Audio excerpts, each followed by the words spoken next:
सध्या राज्यात सर्वत्रच निवडणुकांचे वारे वाहू लागलेत आणि ऐन निवडणुकीच्या तोंडावरच अनेक रुसवे फुगवे देखील समोर येत आहेत। साताऱ्याचे खासदार उदयनराजे यांचंही काहीसं असंच चित्र पाहायला मिळतंय।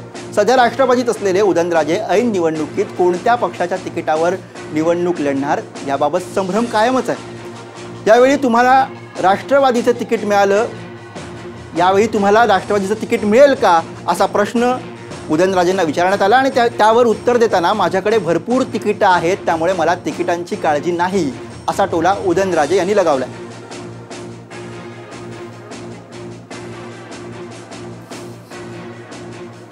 तिकीटच आहे, प्लेनचं आहे, बोटीचं आहे, बसचं आहे आणि पिक्चरचं तर आहेच। त्यामुळे तिकिटाची मी नाही काळजी करत आणि पोस्टाचं तिकीट आहेच आमच्याकडे।